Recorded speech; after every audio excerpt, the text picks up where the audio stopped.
మనం 8వ అధ్యాయం. ఈరోజు ఈ కథను వింటే చాలు, కటిక దరిద్రుడైన కోటీశ్వరుడు అవుతాడు. వశిష్ఠుడు చెప్పిందంతా కూడా విని, జనక మహారాజు, మహానుభావ, తమరు చెప్పిన ధర్మములన్నిటినీ కూడా శ్రద్ధగా వింటిని. అందు ధర్మము బహు సూక్ష్మమైనయు, పుణ్యం సులభంగా కలుగుననియు, అది నదీ స్నానము, దీపదానము, ఫలదానము, అన్నదానము, వస్త్రదానము వలన కలిగిననియు చెప్పితిరి. ఇట్టి స్వల్ప ధర్మముల చేతనే మోక్షము లభించును. వేదోక్తముగా యజ్ఞ యాగాదులు చేసినా గాని పాపములు పోవని మీ వంటి ముని శ్రేష్ఠులే చెప్పుచూ ఉన్నారు కదా. మరి తమరు ఇది సూక్ష్మములో మోక్షముగా కనబరిచినందుకు నాకు అమితాశ్చర్యము కలుగుచూ ఉన్నది. దుర్మార్గులు కొందరు సదాచారములను పాటింపక వర్ణ శంకరులై రౌరవాది నరక హేతువులకు మహాపాపములు చేయువారు ఇంత తేలికగా మోక్షము పొందుట వజ్రపు కొండను గోటితో పెగిలించుట వంటిది. కాబట్టి దీని మర్మమును విడమర్చి వివరించమని ప్రార్థించుచూ ఉన్నానని కోరెను. అంతటా వశిష్ఠుల వారు చిరునవ్వు నవ్వి, జనక మహారాజా, నీవు వేసిన ప్రశ్న సహేతుకమైనదే. నేను వేదాంగములను కూడా పఠించి తిని, వానిలో కూడా సూక్ష్మ మార్గములున్నవి. సాత్విక, రాజస, తామసములు అని ధర్మము 3 రకములు. సాత్వికముగా దేశకాల ప్రాంతాలు 3ను సమకూడిన సమయమును, సత్వరమగును గుణమును జయించి ఫలమంతయును పరమేశ్వర అర్పితము గావించి మనోవాక్కాయ కర్మలచే నోర్పరిచిన ధర్మము. ఈ ధర్మమందు ఎంతయై ఆధిక్యత కలదు. సాత్విక ధర్మము సమస్త పాపములను నాశనమునర్చి పవిత్రులను చేసి దేవలోక భూలోక సుఖములు చేకూర్చును. ఉదాహరణముగా తామ్రవర్ణనాది సముద్రమున కలియు తావునందు సాత్వికర్తలో ముత్యపు చిప్పలో వర్షబిందువు పడి దగదగా మెరిసి ముత్యమందు ఏ విధంగా సాత్వికత వహించి సాత్విక ధర్మమాచరించుచు గంగా, యమున, గోదావరి, కృష్ణానదుల పుష్కరాలు మొదలగు పుణ్య కాలములయందు దేవాలయములయందు వేదములు పఠించి సదాచారుడై ఇంటిభీంకుడైన బ్రాహ్మణునకు ఎంత స్వల్పదానము చేసినను, లేక ఆ నదీ తీరమందున్న దేవాలయంలో జపతపాదులు చేసినను విశేష ఫలములను పొందగలరు. రాజస ధర్మమునగా ఫలాపేక్ష కలిగి శాస్త్రోక్త విధులను విడిచి చేసిన ధర్మం.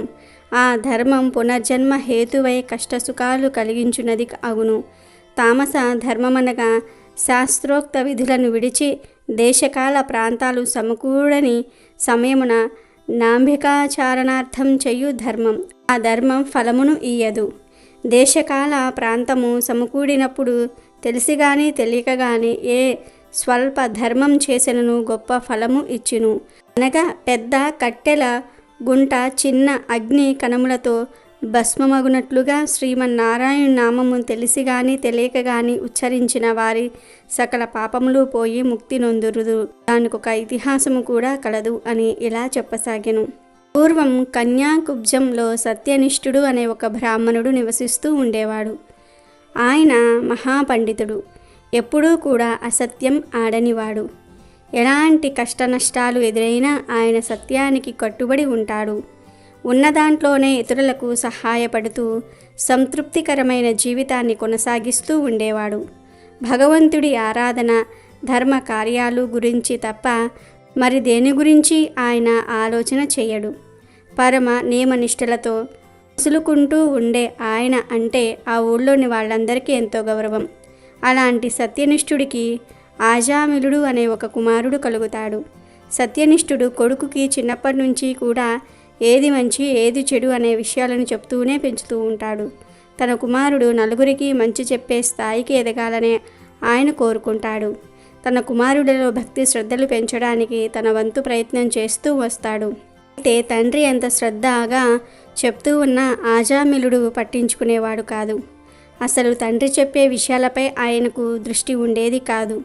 అయినా చిన్నతనం నెమ్మదిగా అతనే దారికొస్తాడు అని సత్యనిష్ఠుడు అనుకుంటాడు. కానీ వయసుతో పాటు ఆజామిలుడిలో మొండితనం పెరుగుతూ పోతుంది. ఆచార వ్యవహారాలు, పూజలు ఒక చాదస్తంగా అతనికి అనిపిస్తాయి. దేవుడు దర్శనము, పూజలు వీటి వలన సమయం వృధా అవుతుందే తప్ప ఒరిగేదేమీ లేదని అనుకుంటాడు. తండ్రి చెప్పే మాటలు తనను బంధిస్తున్నాయని, తన స్వేచ్ఛను హరిస్తున్నాయని భావిస్తాడు. అందువలన తండ్రి ధోరణి పట్ల తీవ్రమైన అసహనాన్ని ప్రదర్శిస్తాడు.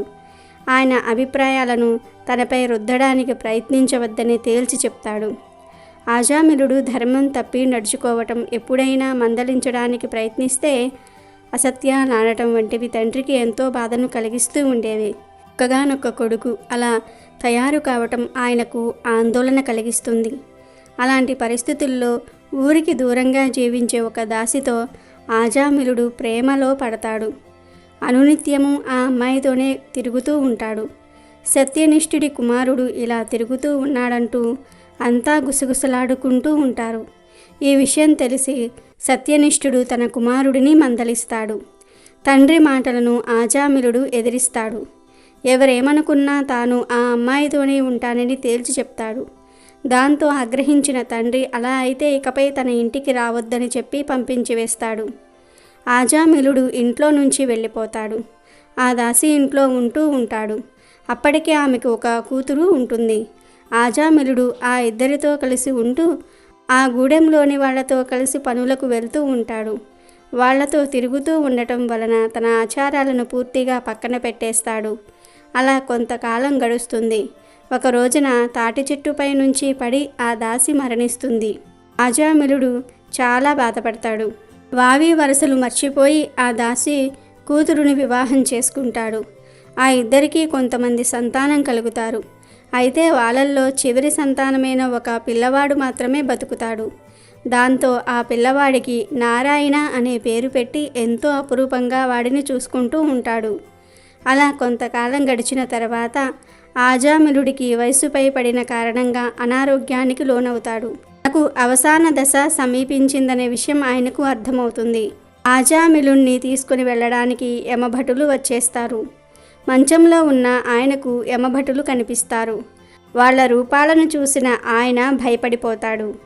ఎవరూ లేని వేళ ఇంట్లోకి ఎవరో చొరబడ్డారని, తనను వాళ్ళు ఏం చేస్తారోనని ఆయన అనుకుంటూ ఉంటాడు. యమభటులు తనను సమీపిస్తూ ఉండటంతో కంగారు పడిపోయి నారాయణ నారాయణ అంటూ పదే పదే పిలవటం మొదలు పెడతాడు.